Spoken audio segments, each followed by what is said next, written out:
So hi friends, I am Dr. Ripanmi Salotra from Amrita Hospital, Faridabad. So today I will be delivering a talk on CRRT prescription, modes, dose, and safety. So today's agenda is to help you decide at the bedside about how to choose a mode, a dose for CRRT, to write down the complete prescription, and what fluids to choose. However, we won't be talking about anticoagulation, vascular access, troubleshooting, pressures, etc. in this talk, as these will be covered in another talks. So, whenever there is a patient and we decide to start CRRT for this patient, generally what happens is we just copy paste a prescription from the previous patient without changing much of the parameters, except for just accounting for the weight of the patient. So but however, every patient is different in ICU and we need to decide what is best for him, and this is what this talk is all about.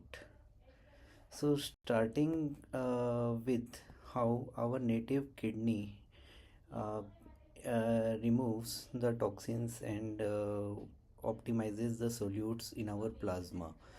So our native kidney, the first mechanism is the filtration through the glomeruli, and this is huge. This is about 120 ml per minute or 7 liters per hour of the plasma is filtered through the glomeruli, and much of this is reabsorbed back, and this function continues for 24 hours. However, the regular intermittent hemodialysis or SLED is different from the function of our native kidney. It doesn't uses filtration.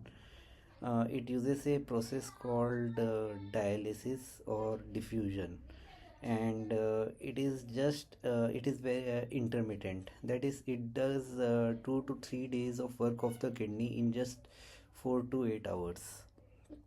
However, CRRT in many ways resembles our natural kidney. It is a continuous therapy, not episodic like intermittent hemodialysis. And solute removal also predominantly occurs by convection, that is filtration, as we will see later on, which our kidney follows. So, coming to the main mechanisms of solute clearance, how this takes place in CRRT. So, there are two main methods. The first is diffusion, which is also seen in intermittent hemodialysis. So, in the CRRT filter, there is a membrane, and on one side of the membrane there is blood flow, and on other side there is the flow of fluid called the dialysate fluid, and the solutes move from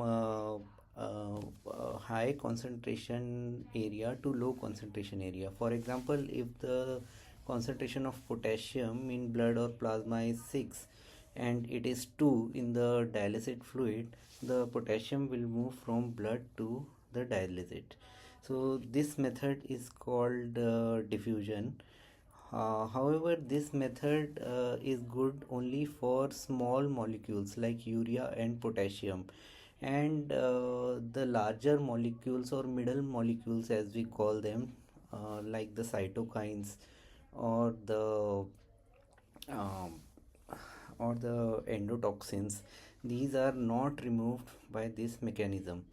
So what is the other mechanism? The other mechanism is convection or filtration, as we call it, in which the blood gets squeezed through a filter, and the water is squeezed out of the filter, and it takes along with it, it drags along with it the solutes and middle molecules, which also includes the molecules which are larger than the small molecules like urea and potassium. So this method is known as convection.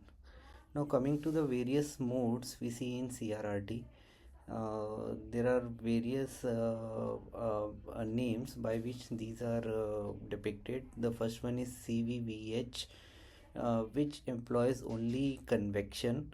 The another one is CVVHD, or continuous venous hemodialysis, which employs only dialysis or diffusion.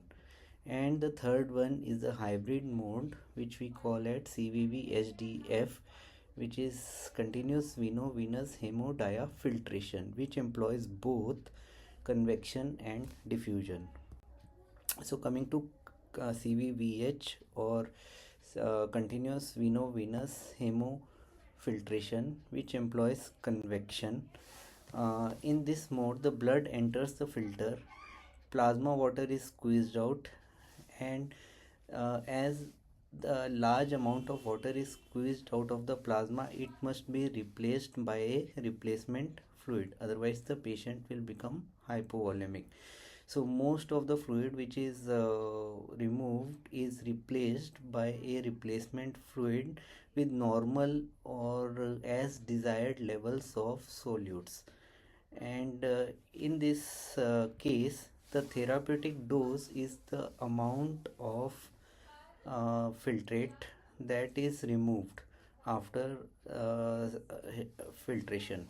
So as we can see in this case, if the volume of substitute or the replacement fluid is 1900 ml and the volume of filtrate, the one which comes out of the filter, is 2000 ml, the dose will be 2000 ml per hour.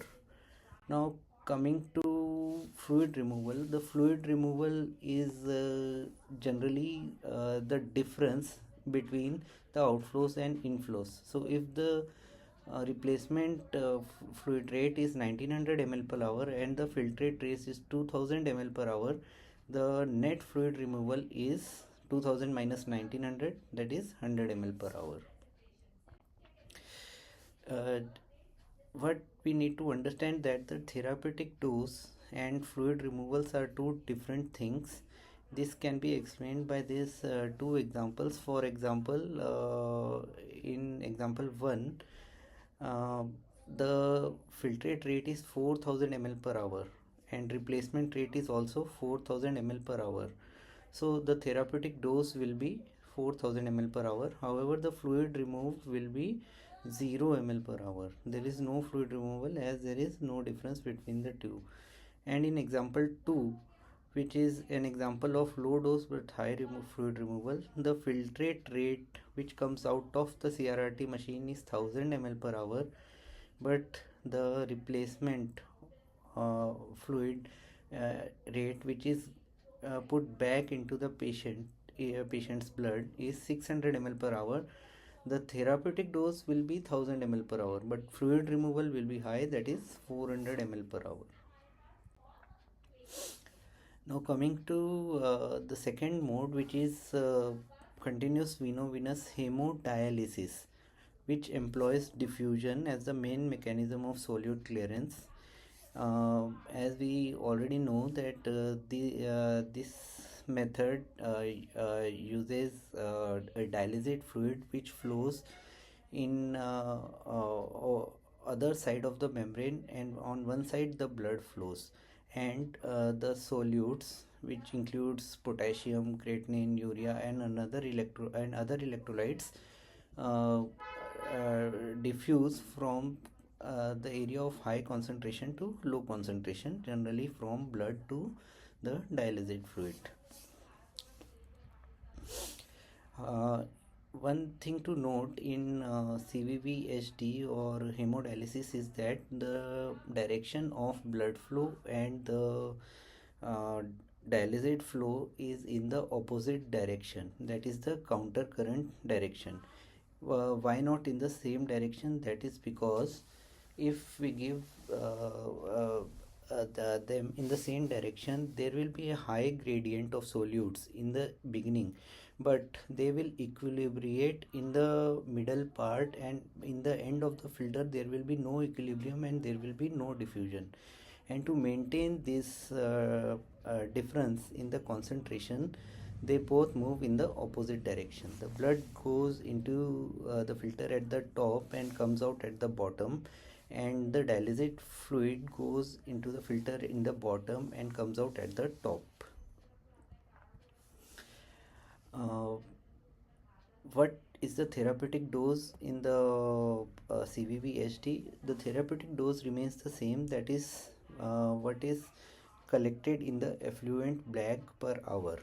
This is mainly the wasted dialysate. So this is the therapeutic dose, and how much fluid is removed, which can be set on the machine, and it is the difference between the fresh dialysate which goes in and the wasted dialysate which comes out. For example, if the effluent or what is coming out of the machine is 2000 ml per hour, and the dialysate fluid which is going into the machine is 1900 ml per hour, the net fluid removal will be 100 ml per hour. Now coming to the hybrid mode, which is CVVHDF, which is most commonly employed. uh, it, uh, it uses both convection and diffusion. So in this is a diagram of this mode, in which we can see there is a substitute or replacement fluid, and there is also a dialysate fluid, and the filter both does both convection and diffusion through the dialysate fluid, and what comes out is the effluent, and the rate at which this effluent comes out is the dose in the CVVDH.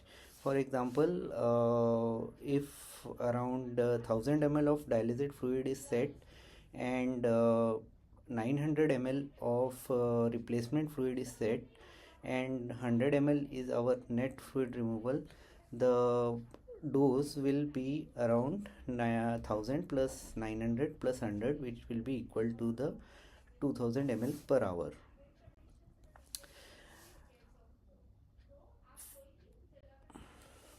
What is the advantage? Why use a complicated hybrid mode?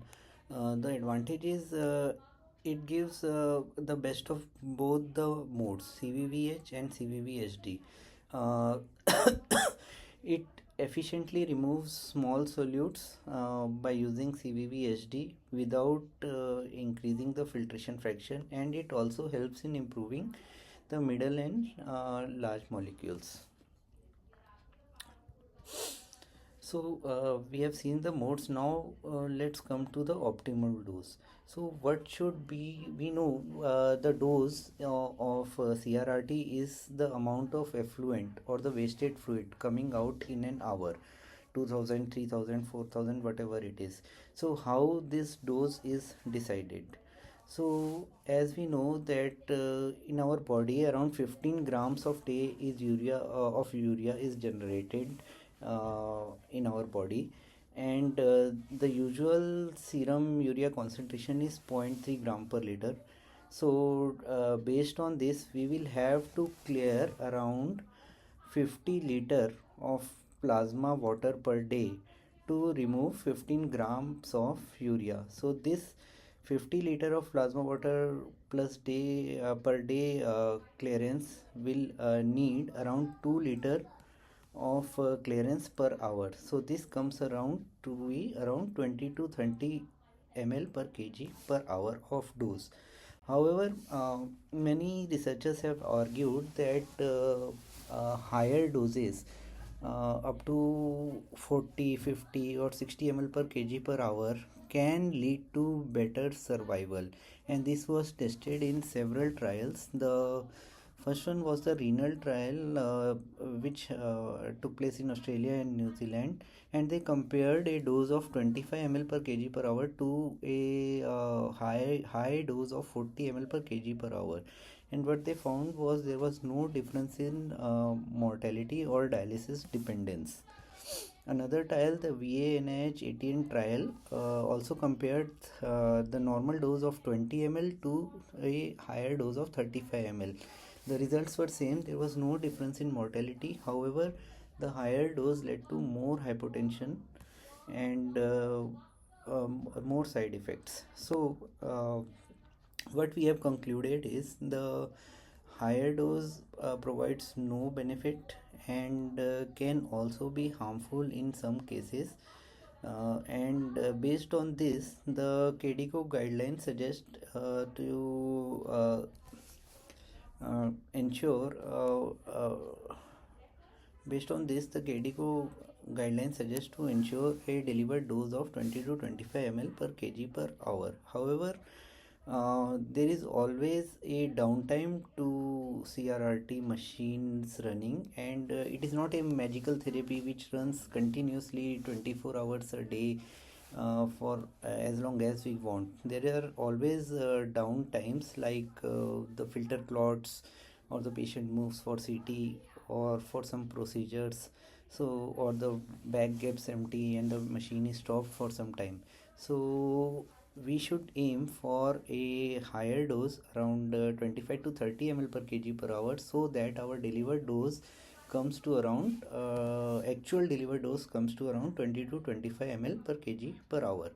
However, there are some exceptions for this rule, and there are some indications in which we should target a higher dose, maybe of 30, 35, 40 or 50 ml per kg per hour. And these indications are patient having severe hyperkalemia or severe metabolic acidosis, which cannot be corrected on a usual dose. Another rarer examples are severe hyperammonemia, which we need to correct very quickly, or in some cases like marked hypercatabolism, which is seen in septic shock or extensive rhabdomyolysis or burns or high cytokine load. So we have seen the dose. Now coming to blood flow. So in our settings of CRRT machine, we need to set the blood flow and how this should be set. One thing we need to remember, that the therapeutic dose, that is the effluent clearance which the machine produces, and the fluid removal are not determined by the blood flow. Then why the blood flow is critical? This is because the filter's life depends upon the blood flow. As you can see, as the blood moves through the filter, the plasma fluid is filtered out of the blood, and what remains is a thick sludge. And if this the amount of fluid which is filtered out is higher, then the what is remaining inside will be thicker and thicker, and this will lead to filter clotting, and this clotting can be reduced by increasing the blood flow. So how to set the blood flow? There are some rules of thumb in CVVH, or the convection mode. The blood flow should be set around 5 times the filtrate flow or the dose. So if the filtrate flow is 2000 ml per hour, the required blood will be 2000 into 5, that will be 10,000 ml per hour. So but the blood flow is represented in ml per minute, so it will come around 165 ml per minute. In CVVHD or hemodialysis, as the large amount of fluid is not filtered out of the filter tubules, so there is a lesser risk of filter clotting, and lesser amount of blood flow can be set. The rule of thumb is around 3 times of the dialysate flow, so that there is complete saturation of the dialysate fluid. What happens in the hybrid mode or CVVHDF? In this mode, which combines both diffusion and convection, the solute clearance is shared and not dependent only on filtration. The rule of thumb is the blood flow should be 4 times the total effluent flow. So with this we come to filtration fraction. This is a number which is shown by the machine whenever we do a setting, and it shows us a filtration fraction.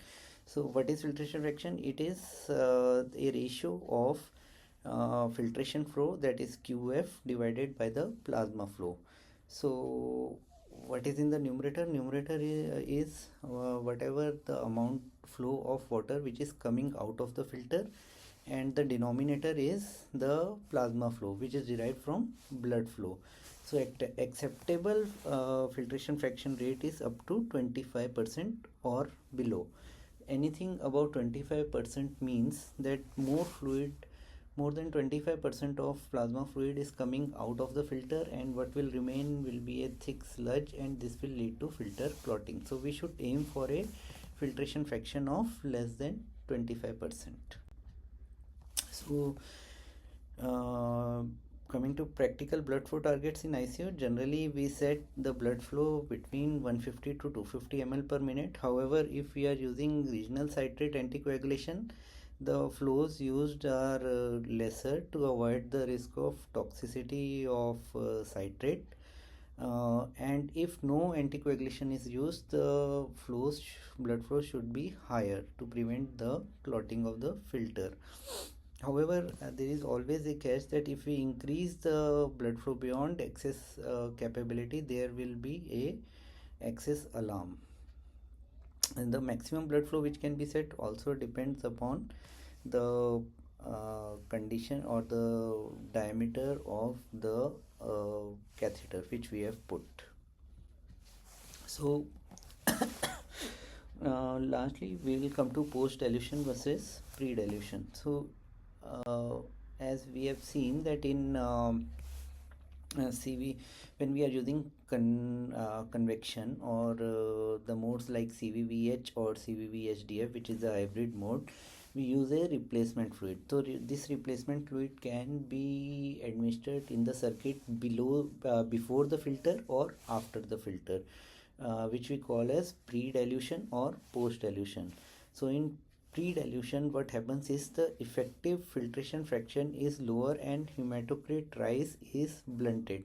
This is because the fluid is diluted before it enters the filter, so it will clot less likely, and the risk of clotting will be prevented. However, the fluid which enters the filter or the blood which enters the filter is diluted, and therefore the solute clearance will be lower, and we have to increase the dose by 15% to obtain the same solute clearance if we are using predominantly pre-dilution.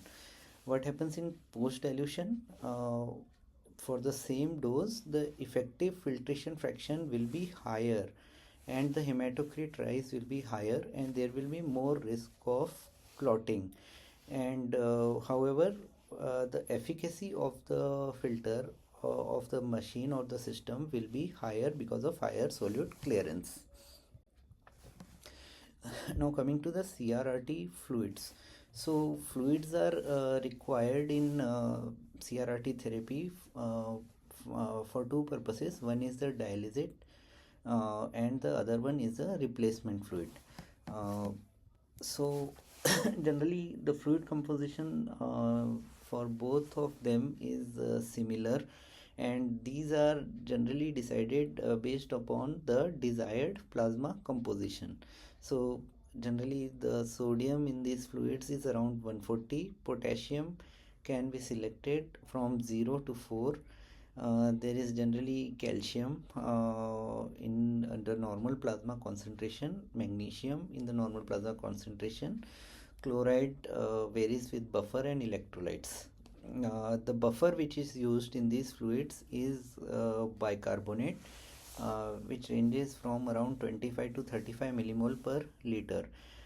Initially, in the early years, lactate was used as a buffer. However, this led to difficulty in managing patients, especially with liver failure or shock, in which the lactate could be high, and this has been largely replaced with bicarbonate. These fluids also contains very low amount of glucose, similar to the amount of glucose, normal plasma glucose, and this prevents hypoglycemia. And the common fluids available in market are Prismazole, Bifossil and Regiocid. Prismazole is our go-to fluid. It is available in with various concentrations of potassium like 0, 2, 4, K0, K2, K4, and the buffer is bicarbonate. phosphate is absent in this fluid. Bifossil is a fluid which contains phosphate, and it doesn't contains calcium. And the third fluid is reducit, which is contains citrate, and this is used whenever we desire to use regional citrate anticoagulation. So, how do you choose potassium and phosphate? Generally, K2 or 2 millimole per liter suits most ICU patients. However, if the patient is severely hyperkalemic and symptomatic, like he is showing ECG changes or arrhythmias, you can use K0 or K0 fluid initially, and however this must be replaced with a K2 fluid as soon as the potassium levels comes down, otherwise the patient will develop hypokalemia. So coming to potassium, should we use coming to phosphate, should we use phosphate containing fluids like bifossil? So generally CRRT washes the phosphate out of the plasma very effectively, and generally patients with ICU patients, if they develop hypophosphatemia, this will lead to muscle weakness and difficulty from weaning of the ventilator. That's why if your CRRT is going on for prolonged periods like a few days, you must try to incorporate phosphate containing fluids like bifossil into your therapy, so that the phosphate levels are doesn't drop too low. So how we choose the fluid? So there is a basic skeleton, which is sodium of 140, buffer which is bicarbonate, and glucose, and choose the potassium based on the patient's potassium. If the potassium is normal, you can use K2 or K4, and phosphate if the therapy is prolonged, phosphate containing fluid if the therapy is prolonged. So we have covered the dose, the prescription, the mode, and which fluids to use. Let's continue with one case scenario. So this was a real patient. He came. This was a healthy 100 kg male. Came to us with acute myocardial infarction. PTCA was done, but he had severe LV dysfunction and cardiogenic shock when he came to our ICU. Shortly after PTCA, he became anuric. He developed AKI stage 3. He was hypotensive and in cardiogenic shock and on high-dose NORAD support. His pH was 7.28 and potassium was rising, and it was 6.5. And one thing to note, his hematocrit was around 45, hemoglobin of around 15, which is unusual in a ICU patient. So how we will calculate the dose and prescription for this patient? So first, coming to dose, the KDIGO 2012 recommendation says to prescribe a dose of 25 to 30 ml per kg per hour to get a delivered dose of 20 to 25 ml per kg per hour because of downtime, and it should be monitored regularly. So our patient was 100 kg, so we prescribed a dose of 3000 ml per hour, and we expected a actual delivered dose of around 2500, which is 25 ml per kg per hour in this patient.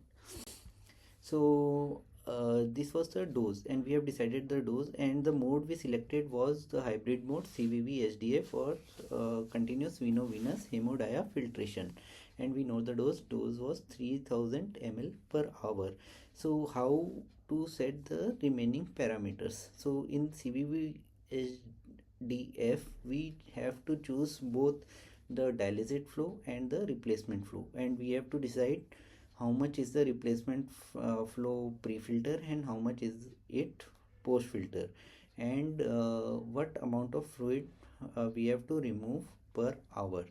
So in this patient we choose around 50% to be the dialysate flow and around 50% to be the replacement flow, and all the replacement flow we set at post filter to increase the efficacy of the CRRT process, and we set the fluid removal to 100 ml per hour. So this was our prescription. So this was our prescription, and but one thing is remaining, which is the blood flow rate. So how to set the blood flow rate in this patient? Our dose was 3000 ml per hour. So what will be the blood flow rate? What do you think? It will be 100 ml or 150 ml or 200 ml per minute? This we have to set on the machine. So how we set this? As we have already seen, the rule of thumb in CVVHDF, the blood flow should be 4 times the total effluent flow. So total effluent flow or the dose was around 3000 ml per hour. So converting 3000 ml per hour to ml per minute, it will be around 12,000 ml per minute, and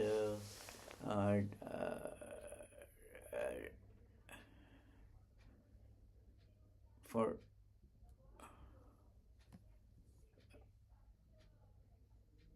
converting this 3000 ml per hour into 4 will be around 12,000 ml per hour of 12,000 ml per hour, and converting it to minutes will be around 200 ml per minute.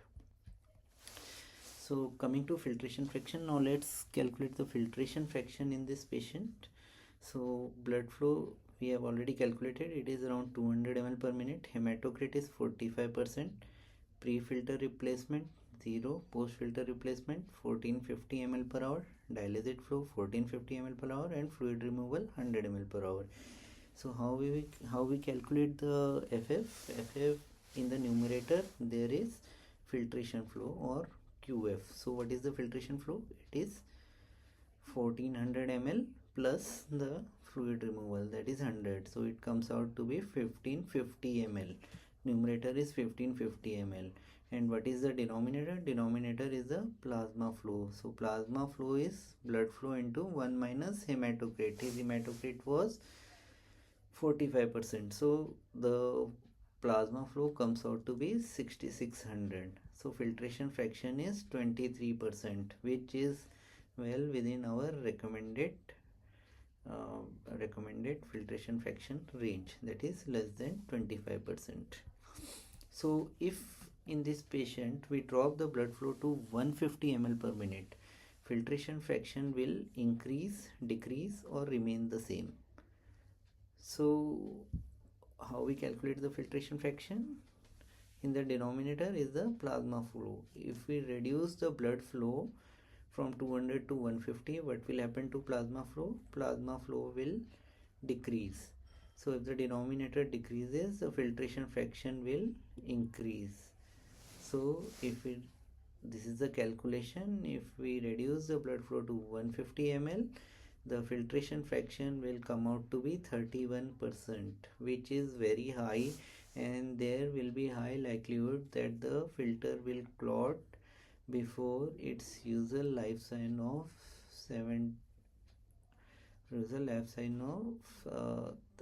3 days, and this should be avoided, and we should try to keep the blood flow minimum of 200.